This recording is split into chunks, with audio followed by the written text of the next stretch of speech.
Today I have the pleasure of interviewing Dr. Tim Oldham, who is the CEO and Managing Director of Adalta. So welcome, Tim.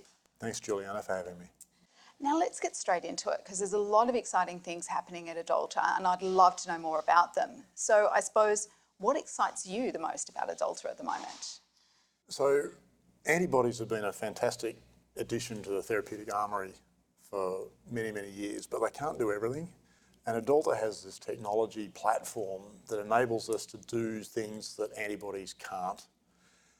And that means that we have this amazing platform that can produce many, many different products against high unmet need diseases. And yet today we only have one product. And so there's this enormous opportunity to take this wonderful platform and that keeps getting validated by external partners and sophisticated investors from offshore markets, keep telling me how great this platform is.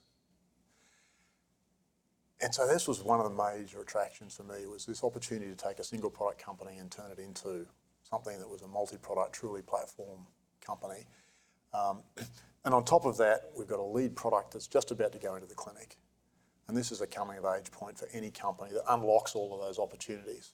So we have this opportunity on the one hand, on the other hand, we have this catalyst that's going to enable us to unlock those opportunities. And at the end of the day, the lead product's working in a disease called idiopathic pulmonary fibrosis. I get a phone call at least every month, if not every week, from a patient wanting access to our clinical trials. This is a terrible disease that people are desperate for better therapies for, and we're working on that. So there's so much to be excited about. So where is the company headed? What is your strategy that's leading you forward at the moment? So our strategy is, at its heart, really simple: develop as many drugs as we can from the platform. We're going to do that in two ways.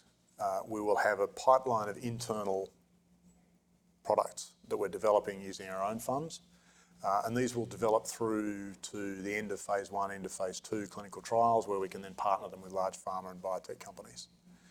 There's only so many we can do internally. So the second part of our stream will be to co-develop products with pharma and biotech partners who are bringing their own targets and their own complementary technology that enables us to access target areas that we can't hit ourselves.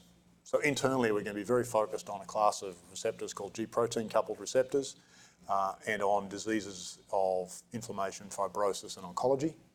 And our external partnering will look at other target types and other disease areas. So you've had some good wins or good results, announcements in the last few months. So just wondering if you can give us an update on what some of those key milestones that you've actually hit are at the present. Yeah, so we're really excited by the progress in the last 3 or 4 months. In the run-up to phase 1 programs, there's a lot of work going on, but you don't often get as many exciting news points as we've had in the last 3 months. So the first one was we won a competitive grant from the Australian government for $1 million that's helping us to develop a radio-labelled version of our lead product, AD214. And that means that we can then image it using PET imaging, where it goes and how it's distributed in a patient. Now, this is going to give us really important information that we can't get in any other way about how a drug is likely to perform in humans. And that's enabling us to not only get more information out of our phase 1 program, but also to introduce patients to our phase 1 program. And that data is really important to our partners, and it's information that we would not have been able to achieve until phase 2 otherwise. So $1 million is helping us progress that much faster than we otherwise would. The second piece of news was the demonstration that our product is actually effective in the gold standard animal model of idiopathic pulmonary fibrosis. This is the gateway that every product needs to get through to go into phase 1 clinical trials. And we've just demonstrated efficacy in this model. The third piece of news that was important was how our drug performs in large animals. So we completed an important toxicology study just the end of last year that demonstrated the safety of our drug in non-human primates. And the next step was to understand how the drug actually behaved, how it was cleared and distributed. And the results of that probably exceeded our expectations. The clearance time of the drug, which measures is a proxy for how long it's available to do its job in a patient, was about 3 days, which probably extends to over 3 or 4 days in a human, which is great news, and it sets us up for potentially weekly dosing, which is always what we thought we needed.